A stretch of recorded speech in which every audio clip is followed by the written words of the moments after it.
अस्सलाम वालेकुम, खुशामदीन, welcome to Animalia dot P K. मैं हूँ आपका वैद डॉक्टर फुरकान। आपने कैट रखनी ही क्यों है? कैट रखना इतना आसान नहीं है।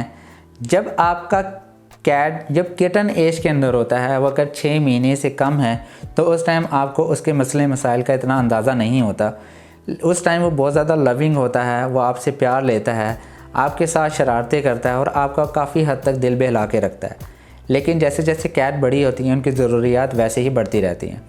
लेकिन शुरू के अंदर जब आप किटन एज में अगर आप किटन को लेते हैं, तो उस टाइम आपको सिर्फ वैक्सीनेशन की फ़िक्र होती है। इसके अलावा उसकी ज़्यादातर मैनेजमेंट बहुत ज़्यादा नहीं होती है, वो आपको तंग भी इतना ज़्यादा नहीं करते।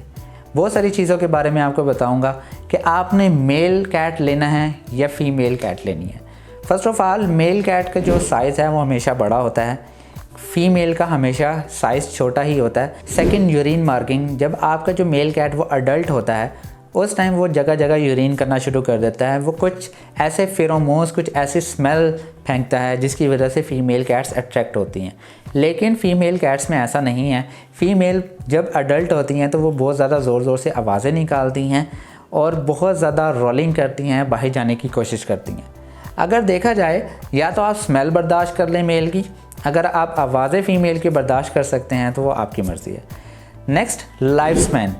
ये तो आप खुद समझदार हैं, फ़ीमेल का लाइफ स्पैन हमेशा ज़्यादा होता है, मेल का कम होता है। लेकिन इस पे डिपेंड करता है। अगर फ़ीमेल अगर स्पेड है तो हो सकता है कि उसका लाइफ स्पैन ज़्यादा हो। अगर मेल न्यूटर्ड है तो हो सकता है उसका जो लाइफ स्पैन है वो ज़्यादा हो।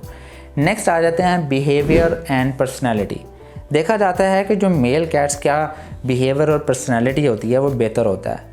लेकिन अगर आप मेल कैट को कोई फ़ीमेल ला के नहीं देंगे, अगर वो न्यूटर नहीं है, तो उसका बिहेवियर बहुत ज़्यादा तब्दील होगा, वो बहुत ज़्यादा अग्रेसिव होगा। लेकिन अगर फ़ीमेल कैट ऐसी है, वो बार बार हीट आती है, तो हीट के दौरान वो अग्रेसिव हो सकती है। मेल कैट का मसला ये होता है कि मेल कैट हमेशा ही हीट पर आते हैं, क्योंकि उसके अंदर जो जिस्म में टेस्टोस्टेरोन हार्मोन होता है वो काफ़ी हद तक अप लेवल पे रहता है। फ़ीमेल कैट एक स्पेसिफिक टाइम पे हीट पर आती हैं। जब वो उसने हीट पर आना है तभी उसने गुस्सा करना है। पर्सनालिटी के लिहाज से मेल ज़्यादा खूबसूरत लगते हैं, फ़ीमेल इतनी ज़्यादा खूबसूरत नहीं लगती। अब किटन्स की बात की जाए तो ज़ाहिर सी बात है, मेल तो बच्चे देने से रहे, फ़ीमेल के अगर बच्चे होंगे तो डेफिनेटली आपको बहुत ज़्यादा केयर करनी पड़ेगी, उसकी फ़ीड की, उसकी सेहत की, उसके किटन्स की। ये बहुत ज़्यादा झंझट होता है, क्योंकि जो कैट्स होती हैं वो 3 से लेकर 6, 7, 8 तक बच्चे दे सकती हैं। बाज़ औक़ात तो किसी कैट का एक बच्चा भी होता है। ये अल्लाह ताला की देन है, हम इसमें कुछ नहीं कर सकते। सर्जरी की बात की जाए तो मेल की सर्जरी को न्यूटर कहते हैं। इन केस अगर आप उसकी ब्रीड नहीं लेना चाहते, मेल कैट्स की सर्जरी आसान होती है, उसमें इतनी ज़्यादा केयर की ज़रूरत नहीं पड़ती।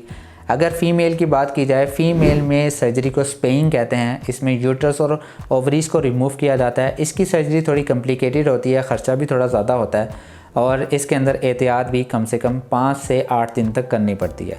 तो ये सारी चीज़ों को जहन में रखते हुए आपने हमेशा किटन लेना है, ताकि आपको पता हो कि आपने फ़ीमेल लेनी है, मेल लेना है, ताकि उस हिसाब से आप उनका ख्याल कर सकें। मैं उम्मीद करता हूँ कि वीडियो पसंद आई होगी। अगर पसंद आई है तो प्लीज़ लाइक कीजिए, शेयर कीजिए और प्लीज़ इस चैनल को ज़रूर सब्सक्राइब कीजिएगा। इंशाल्लाह नेक्स्ट वीडियो में मिलते हैं। खुदा हाफिज़।